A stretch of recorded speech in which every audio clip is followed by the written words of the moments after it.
And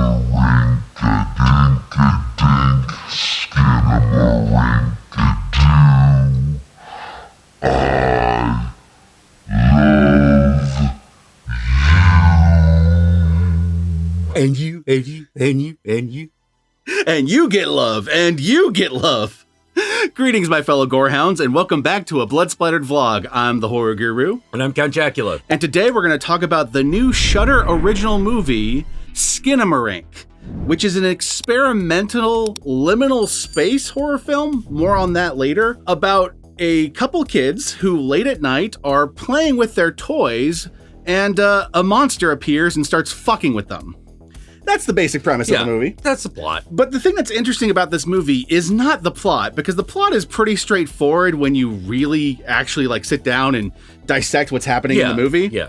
What's interesting about the movie is the way the movie tells the story. For those of you who don't know, liminal horror is the horror of spaces that are empty, that were like transient spaces. Yeah. Like, if you've ever seen those pictures of liminal spaces where it's like an empty hallway, it's ominous and kind of scary because it's a hallway that used to have people, but now it's completely barren. Yeah, yeah. Or like an old abandoned like gymboree or something, you know. And maybe if you're going like really horror with it, something might be off about the space that is hard to pinpoint, but when you look at it, like something's wrong. Like uncanny valley. Creepy. Yeah. Like there's like an uncanny valley of spaces. Yeah. This movie relies a lot on that kind of imagery. And the way it goes about it is by telling the story of these two kids late at night being haunted by this monster by focusing the camera on like shots of like corners and walls and like random objects that are in the space. Yeah, it's kind of off-screen the movie. Yeah, the entire story is basically told off-screen with a couple of exceptions. There's a couple scenes that are done first person, so it's a little bit more found footage-y. That's the other aspect of this movie. The movie is like layered with multitudes of layers of grain, of film grain. Yeah. So on top of like most of the movie being told off screen and the camera focusing on corners and like hallways, but like without anybody in them, it's also really hard to see because it's super grainy. Yeah. And it's dark. And this movie we decided to do a vlog on because it's been somewhat of a sensation online the last month.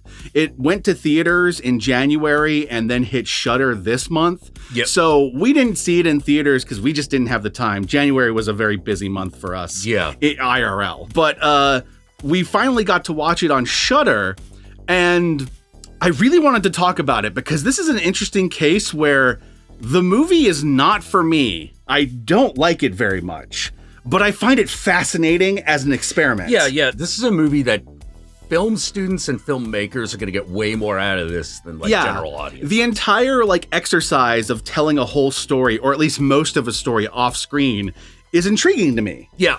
Unfortunately, it also is kind of where all the faults of this movie lie for me, because my biggest problem with this movie is that you have a movie about these kids, and these kids are being terrorized by this unseen monster. It's seen by them, but not unseen by us. Yeah. And we don't even really see the kids. And as a result of that, like, I felt completely disconnected to these kids while everything was happening. Yeah, it's really hard to... There's no, like...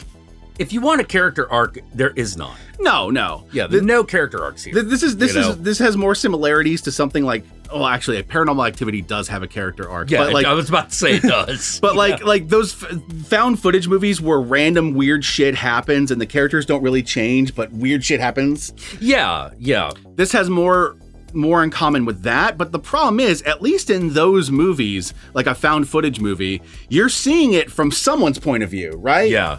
This is a completely objective point of view. You're not just like observing from an objective point of view, you're not even observing it. So yeah, you're like in another room where overhearing it, and the action is happening over there. And that's an interesting experiment, but I also think it made it so this movie fell pretty flat for me. I found myself like not really connecting with the kids because I don't even know anything about these kids except for like what we overhear off screen. You're like, they have a mom, they have a dad, there's a brother and sister. And they play with Legos. And reading some of the director's thoughts on the movie, I kind of realized that a huge chunk of this movie is vague for the sake of being vague. The idea is tell a vague story where you have an idea of what certain things are, but other things you don't necessarily know what they are, but you're putting it on screen because it's weird. Yeah. And allowing the audience to fill everything with their imagination, fill in all the gaps. And there are many experimental films I like that like allow the audience to kind of figure things out, but there's not much to really figure out here from my perspective. Yeah, no. It doesn't really give you enough to let your imagination truly run wild. Like, you have a very linear story of kids wake up at night. Oh no, something's weird. Objects are disappearing. Oh no, there's this creature that's now talking to us and telling us to do things. And then all of a sudden, like, we're trapped in creature's reality because creature can control reality. And that's without getting into like spoilers. That's like the long and short of the movie. And it's a pretty linear story. There's not like... There are not a lot of twists and turns. The only thing that's really up for interpretation is whether or not these series of events mean something more than just a series of events that happened. Yeah. Like, I've seen some people that interpret this movie as like being about child abuse. Which I could see. You can read that into it, but it's definitely I don't think it's about that. Well, yeah, it's definitely a monster that's abusing children, right? Right. But whether or not it's supposed to be like parental child abuse, I didn't really get that vibe. Like, there's a point early on in the movie where one of the kids starts crying off screen, and then you hear as he's like rushed outside and like a car starts and takes off. And then later you hear someone come through the door and set down some keys. And then you hear them on the phone with someone talking about how the kid fell down and hit his head. So he was rushed to the hospital so that he'd be okay. And you get the impression that this is the dad, right? Yeah. This is the dad, and he's probably talking to the mom or somebody. Yeah. But the thing is because you didn't see what happened, you actually have no idea about whether or not that's a lie or not. Yeah. And I've seen some people interpret it as, well, he hit the kid. And, maybe. And I'm like, well, maybe. The problem is that there's a difference between showing me something on screen that's open to interpretation and not showing it to me on screen so that it's open interpretation. Yeah. Those are two different things. Yeah. Is it about child abuse? I don't know unless it's specifically about child abuse as experienced by the child who is not the direct target of the abuse. Or like child abuse from the perspective of like the furniture. Like, yeah. You know? Like, but the weird thing for me is that it's just like, because the movie doesn't show me anything to discount the father's like account of the series of events, kid fell downstairs and he was rushed to the hospital. Yeah, you can neither confirm nor deny that happened. Because I have nothing to like counter that other than just me just deciding that he's wrong. Yeah. Like there's nothing in the movie to indicate that he's telling you the untruth. So I don't see a reason to like not believe it. Also, we couldn't find any telltale signs of when something was a person or when it was the monster. Yeah. And we couldn't always tell. Sometimes the idea is the monster is impersonating a person. Right. Like there's a scene that I think is one of the more effective scenes in the movie that I actually really like, in which the creature is, I'm pretty sure, disguising itself as their parents. Yeah. And that scene was it's one of my two scenes in the movie that I think really work. And the funny thing is, it's also one of the two scenes in the movie that are first person. Yeah. They're not an objective point of view, they're a subjective point of view, and that subjective point of view being the child's point of view. Yeah. It's also, that's one of the few times where you know what's happening literally. Yeah, exactly. You don't know if it's the monster or if they're, or what, but like, you know the sequence of events. Exactly. People talk about with this movie like, oh, well, you're just not reading the subtext. And I'm like, okay, well, in order for subtext to be there's got to be something on screen to read into. A great example I would give is the very beginning of the movie The Invisible Man, the more recent one. You open up the movie with this woman in this really rich house, and she's sneaking around at night trying to escape the house and trying her damnedest not to make any noise and to wake anyone up in the process. Right. Now, what's literally happening on screen is she's doing that. But what you, the audience, are getting is the subtext that she's trying to escape someone who she's afraid of. Yeah. And the subtext of that going further is the conclusion that, oh, husband is abusive or boyfriend is abusive. Yeah, massively abusive. this movie doesn't have those kinds of like hints or indicators. No, like not that are easy to decipher anyway. Exactly. Like if you wanted to like hint that, oh, like, well, maybe the kid's being abused or whatever, like you'd see like there's like a bruise on his arm or something. There's nothing like that. Yeah, but no, there isn't. Or maybe there's like a hole in the wall to indicate that dad has a temper and like oh, he could punch the wall. Yeah. And with all the shots on the wall, you'd think they would have something like that. Yeah, but yeah, because the problem is you know so little, your imagination can only go to things that aren't in the movie. Yeah. Which is neat. Yeah. Which is a very neat filmmaking thing. I actually allow me to put on my pretension hat for a moment. Go for it. I actually think that this movie will be influential. Oh yeah. In the way that like the Dogma 95 films were. My feeling when watching this movie is it felt like I was watching a movie kind of like the Blair Witch Project. But unlike the Blair Witch Project, I didn't like this very much, but I still got that vibe that this is going to be a movie that's going to inspire further movies. Yes. And that most likely the movies that are inspired by this, that kind of polish some of the elements I don't care for. Yeah, I'm probably going to like more. Yeah, those are going to be like the ones everyone loves. Yeah, I'm probably going to like the movies inspired by this more than the actual original movie. Because it's a really good test case of things that both work and don't. Mm-hmm. So if you're a filmmaker, I really highly recommend watching this movie. Yeah. If you fall asleep during it, that's not you. Well, yeah, okay.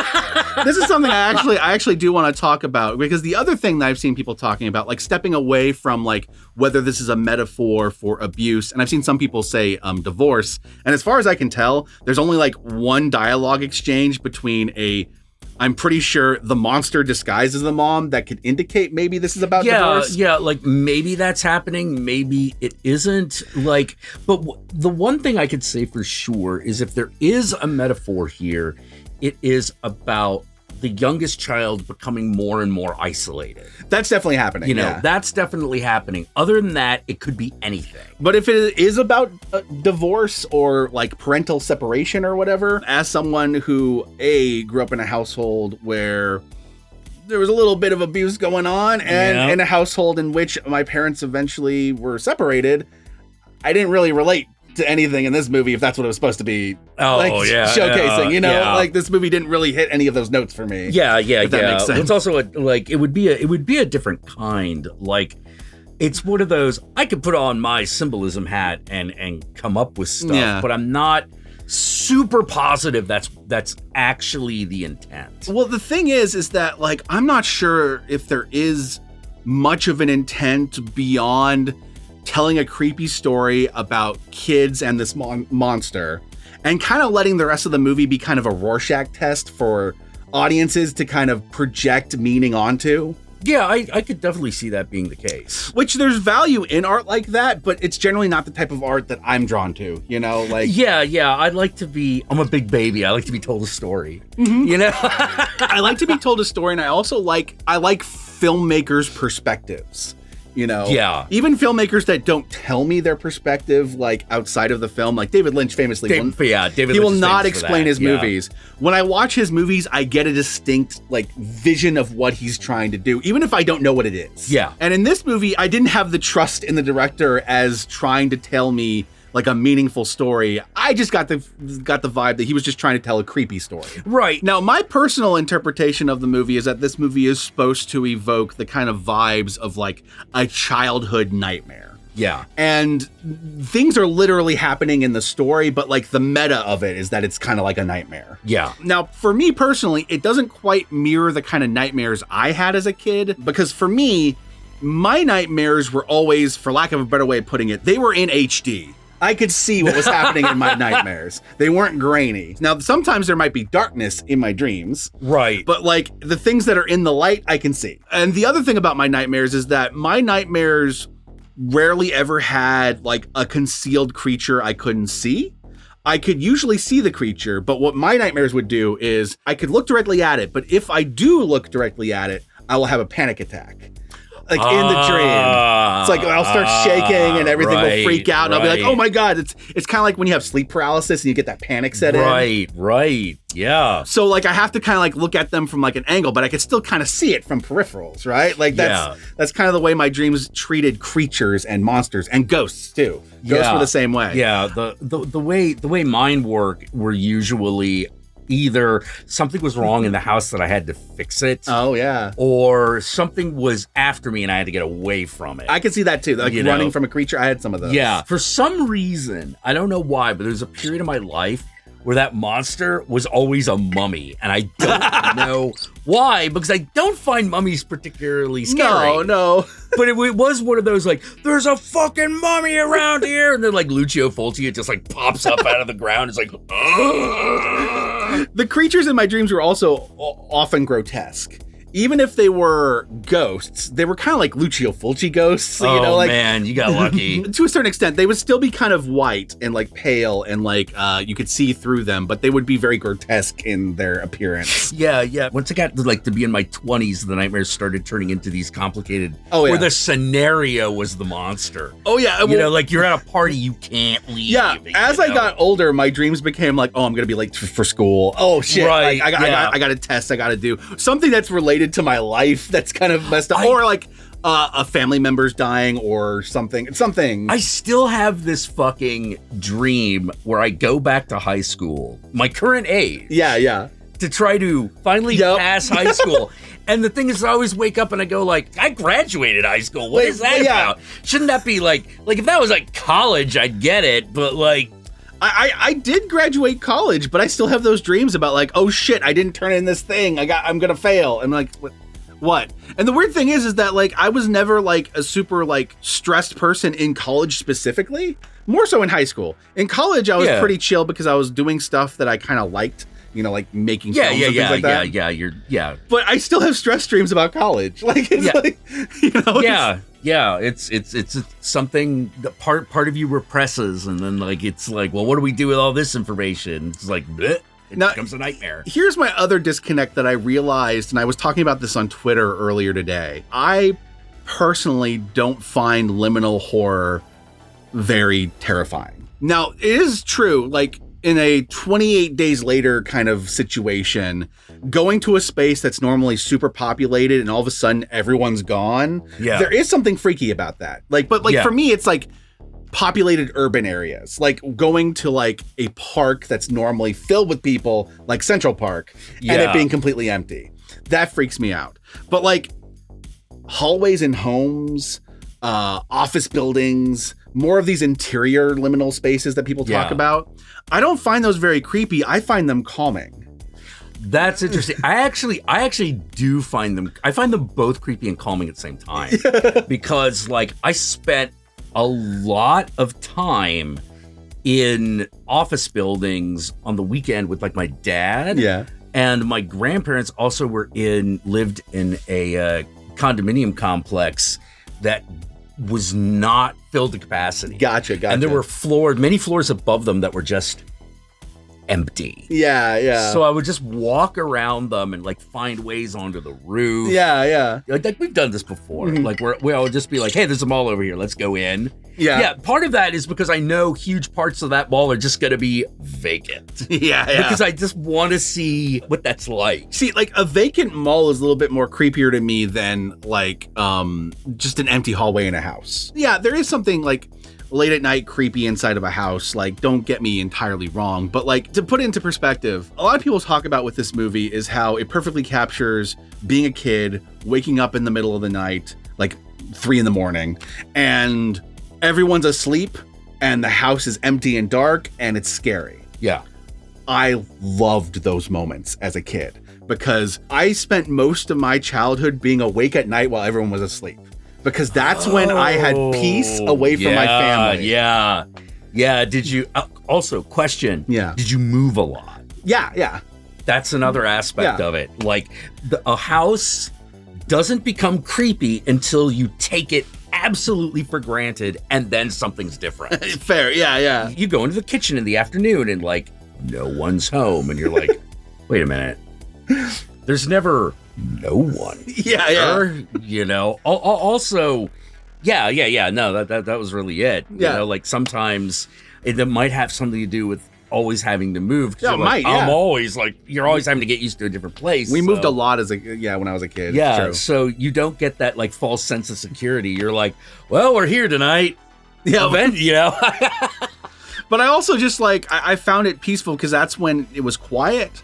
That's when I didn't have to like deal with the judgment of any other people. I could just relax, be myself, do whatever. I have a thing about like going into the kitchen and making food and someone asking me questions because my grandparents had this habit whenever I would go into the kitchen, and there was a period of time where we were living with my grandma. And anytime I was in the kitchen, it'd be like, what are you doing? You can't be doing that. Why are you using the stove? You'll burn yourself. Like there's always... Oh, God. So like being able to like walk around the house at night while everyone's asleep. And sure, there's something like discomforting about having to tiptoe around to make sure that no one else wakes up. I found that very calming. I found that very soothing, and it's when like I could sit down and watch a TV show and no one else needs to use the TV, and I could like... Yeah, I got really good at hiding, but that was really stressful for me. I could play a video game without my brother wanting to come in and grab a controller too. Like I could just do everything on my own, and before I know it, it'd be the morning. I'd be like, okay, I'll just go off to school. Like, you know, it's... So like that period of time at night as a kid, like as like a 8-year-old, was the best. Oh man. The greatest. Yeah, see, the problem I always had is that the don't wake the adult problem. Yeah, I had that a little bit too. It depending upon which house we were in. Some of the houses, it was a little bit more weird. Like there was a period of time where in one of the houses, because of the space we had, my mom was basically in the living room. So I had to like... Yeah. Well, for me, it was always like, oh shit, what can I get away with before the screaming starts? There is that too, because my family had huge, loud fights all the time. And so at night, while everyone's asleep, no one's fighting. Yeah, they're all exhausted. My mom would get a bug up her ass about something and just start yelling. Oh God, yeah. So like, I wouldn't know what was wrong until after the fact. So it was really, because it was so hard to fucking predict. Yep. Another moment that I see people describing like, oh, it's also kind of like this and it's kind of scary is like, if you come home late at night and your family's just not there. And I'm like, that was always great. That was always wonderful. I have the whole house to myself. I made my family disappear. I've come home and I can do whatever I want in the house while everyone's gone. And there's no judgment. There's no having to make space for everyone. I can use the bathroom without worrying about needing to let someone else use the bathroom. I could do all these things that I couldn't do if my whole family was around. Yeah, I was like Macaulay Culkin. Yeah. I was about to say, I made my family disappear. Yeah. You know, like, oh no, like my big problem is I always got stressed out because one, I didn't have a key to the house. So if no one was in the house, that meant I shouldn't leave because I could get locked out. Yeah. And I was too afraid to like bypass the front door because if it stopped working, she might figure it out. So I always had to like deal with like side doors and shit. And like, you know, in your instance, you actually did have like a monster in a room that you had to like not awaken. That I had to like not awaken. So it was a bit more stressful. Yeah, fair. You know, if it had just been like, yeah, okay, that kid does it night, fuck you, probably would have been a lot happier. Yeah, fair. So yeah, this movie, it's a very interesting experiment that I recommend people check out and see for themselves, even if it didn't work for me, like at all. My big problem is... Yeah, as a narrative, it didn't work, you know? I would have liked this very same story told from a traditional point of view. Like actually from the kid's point of view, filmed like a Scott Derrickson movie with this premise, but not necessarily filmed the same way. Yeah, but using the same tricks. Using some of the tricks and using the plot.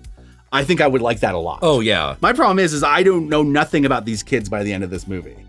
You know, like yeah, they own Legos, and and it's a case of like I know the reason why that is because the kids are vague, just like everything else in the story, so that you can project yourself onto the kids. Yeah. My problem is so much of this scenario is unrelatable to me that I'm not really projecting myself onto the kid because I don't. Yeah. My problem was like halfway through the movie, I started to realize that they weren't going to tell me anything. Yep. And that... Well, it's weird because you know the old adage, show don't tell. This is not showing and not telling. Yeah. And when it is doing something, it's usually telling. And the best moments of the movie are when it's showing. Yeah. But those are like 2 or 3 moments in the whole movie. Yeah. It's like a grand total of like 5 minutes that are like that in the whole runtime. Yeah. This actually goes into my overall problem with a lot of internet horror and like creepypastas and the analog horror subgenre is a lot of those types of horror, the kind of horror that's created in online internet spaces. And this is clearly inspired clearly inspired that by stuff. That. Yeah. A lot of it is a ton of lore, but no character and story. Yeah, and that can be frustrating. And lore is the least interesting part of anything for me. Like, I love Lord of the Rings, but like the Silmarillion is the least interesting book there. Oh, I'll definitely give you that. Know? Yes. But like the Lord of the Rings and the Hobbit have main characters, they have stories, they have journeys, they have arcs. There's a thing they're doing. Yeah. But like the Silmarillion, it's like reading a series of newspaper articles of what happened in the world. Yeah, I actually really like lore, but I don't expect other people to. Yeah. Especially not in a movie. And because this movie, even though this movie has a narrative and has 2 main characters, because of the way it's told, it feels like secondhand lore instead of a story I am watching take place. Yeah, I could definitely see that. It's a movie made in a visual medium, but without any of the visual storytelling techniques. I could see a really good movie done using these techniques that's along the lines of Sinister. I could see that, yeah. Earlier, I brought up Dogma 95 for a reason, which is, if you watch the Dogma 95 films, they're very similar in terms of like, oh my God, what is fucking going on? Why did you decide to do it this way? This is terrible. To understand, Dogma 95 was a film movement, an indie film movement in 1995, in the 90s. And the idea was to make films without any artifice. It's just raw reality as much as possible. Yeah. First of all, they're all shot on Shidio. Yeah. Like, they usually don't have sound equipment because it's just raw audio from the camera, and there's not lighting because like lighting's artifice, so it's whatever the natural lighting is. The actors are usually not actors, just to make it as real as possible, and so it's a very interesting experiment of rawness, but it didn't really make for super engaging films until the filmmakers that came from that started applying some of those ideas and techniques to films with more artifice. Yeah. Probably the best example being Lars von Trier. What's his name? Trash Humpers guy. Harmony Korine. Harmony Korine, yeah. Harmony Korine's probably the best example of one. When he started adding more artifice to it, his movies became way more interesting and engaging, and there's a lot more to them. Yeah, agreed. So I think that's going to happen here. I think so too. Like this is a film that is just filled with filmmaking ideas and techniques. Even this filmmaker themselves, as much as I didn't like this movie, I'm interested to see where they go going forward. Oh yeah. Now that they've had this success, it'll open some doors, and they might make some movies like with actual actors and actual performances using some of these liminal techniques, and I think it might lead to better movies. I will give you a warning though. Both Jack and I had trouble staying awake when we watched this movie. That's why I said if you fall asleep, don't blame yourself. It's the combination of the long, slow burn shots and the droning of the the film grain. Yeah, there's a lot of white noise. It's a lot of white noise. It's literally the noise that you put on to go to sleep. Yeah, yeah. So you're like, yeah. So like it's funny. So it's trying to create. So you pass out, wake up. Oh shit! Did I miss anything? I don't know. I'm not sure. Which is actually kind of funny. There's a moment in which the monster literally says, "Go to sleep" to one of the kids, and I was literally passing out while it was happening. So I guess in that way, the monster reached out and touched me because. Oh my god. The movie is currently available on Shudder to watch. I recommend checking it out for yourself, seeing how you feel about it. But if you don't like it, don't feel bad. We didn't care for it very much. Yeah, not as a story. No. Not as a story. As a film experiment, it's super interesting. But if you want to hear about the parts that I really fucking love, then stay tuned for the spoiler section because they are spoilers. And with that said, let us move on to the spoilers.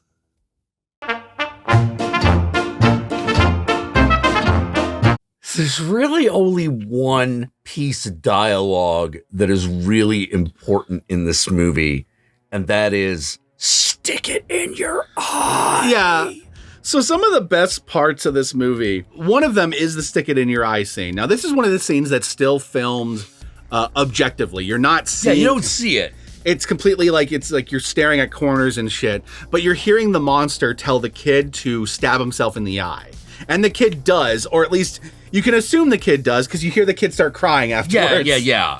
Oh yeah. There's later a phone conversation where he confirms he was stabbed in the eye. Yeah. I always forget about that phone conversation, because that's usually the point where I just started to doze off. Well, yeah, because like you're not sure how much of the phone conversation is real. Mm-hmm. In the middle of the conversation, the phone will turn into that. Was it like a Fisher Play School Fisher Price? Yeah, like phone with the googly eye. Yeah, it was a toy in the 90s and the 80s, or I think it's in the 80s. At least I had one. Yeah, that was always very creepy looking, and it's used to great effect in here. And that's actually one of the best parts of the movie is when it turns into the toy phone, and then later on you get that first person shot of the kid looking at it with a flashlight, and its face turns and looks at the camera. Yeah, and it like rings its thing. It's a jump scare, but it's a pretty effective jump scare. It's a pretty good one, yeah. But it's also one of those jump scares where I kind of giggled when it happened, because it's kind of goofy. Yeah. I actually like that jump scare better than the other jump scare, because there's really two jump scares that I remember in this movie. I feel like we're describing Empire or something. I know. Yeah. Well, there's this one time was one window the light turns off, and that turns on again.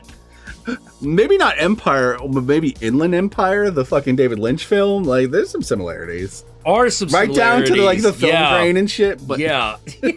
The first jump scare I didn't care for very much. It's like, okay, so there's this really cool scene in which the kid, and this is where one of the rare scenes that's in first person, the daughter goes into the bedroom and sees the parents and like is told to look under the bed, but then the parents start disappearing. Yeah. And this is where you have like the mom says something to the effect of, me and your dad love you very much. She doesn't finish it. She just kind of trails off. And this is where I think the divorce, this movie's about divorce. Yeah, because that's usually a precursor to, but... Yeah, but that's about it. But unfortunately for me, it was the only thing that pointed toward this being about divorce, so... Yeah. So it's like, maybe, but... Also, like...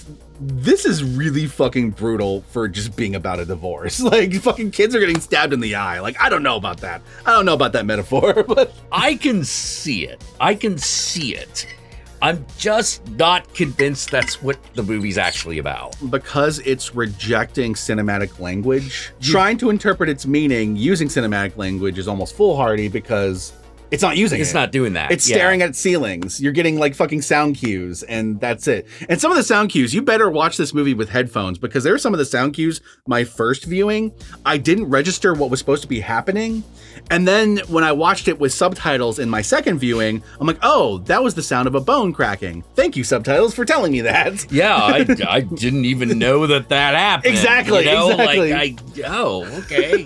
One of the cool scenes in the movie is when she goes in there, and then that scene ends up culminating in, for me, like the worst jump scare of the movie, where she's just staring down this hallway and the monster's talking to her. I think the monster was talking to her. Like, I might be mixing up scenes. Someone was saying something. But it eventually leads to, like, you vaguely see like a hand come out of the darkness, and then like the screen goes white and there's this screaming loud noise, like a scream. And that just, to me, felt so much like really cheap internet trick link of jump scares. Yeah. Like, stare at this corner, and then, ghost face. That's what it felt like to me, to the point where, like, when that happened, I was, like, this close to going, do I want to finish this movie? Yeah. Well, like, it was also weird because that's the point where the monster becomes clear. Well, it's the point that the monster becomes clear, and you expect the movie to all of a sudden, instead of doing what it did, to actually cut to a different perspective. Yeah. And you hear whatever is happening after the hand shows up. Yeah. But it doesn't do that. It does the white burn thing, and you're like, what the fuck? Like, here's one of the problems. This can't be a found footage movie. Well, it's not a found footage movie, but it's filmed like it. Like, yeah, but it's filmed like it is. That's one of the weird types of like analog horror, where it's like it's got all the artifice like it's a found footage, but it's not. Yeah, it's weird because it's one of those. You got to give me the context. Like, before, it's like, oh, okay, we found this footage like from an old 1990s video camera. Okay. I would have actually preferred a found footage version of this story where it's just kids with like a camera running around. Yeah, that's what I thought it was going to be. Yeah. You know, that's what I thought it was going to be. And you still could have done that and still done most of the really effective stuff that the movie does. Yeah. But there's a point at which you're like, did a kid take a camera into the ghost world or not? Well, there's no camera. That's the thing. Yeah, there's no camera. There is no camera in this. Like, when it's so you're wondering, like, why are we just looking at a wall if there's no camera? Yeah, I have no idea. It's such, like, I hate that. Yeah, you're watching the screen only because of something that might happen, and not because of anything that is happening. And most of the time it doesn't. It like most of the time something actually happens is when it's in that first person view, and that first person view is when all the actual effective stuff happens. Yeah. That's when the weird parents disappearing scene happens. Yeah. That's when the telephone does that weird creepy thing. It's even when the sister has her mouth disappear. Yeah. Like that's that happens by the way. But everything that's filmed from that more objective point of view just falls flat for me, including like random door appearing with that weird goofy sound effect. I remember sitting there going like, am I supposed to be freaked out by that cartoon ass sound effect? Because it just sounds funny to me. That's the other thing. They keep showing this cartoon. And I think the idea is that the monster watches the cartoon and gets ideas for what to do. Yeah. That's why there's part of the cartoon is this character like disappearing himself.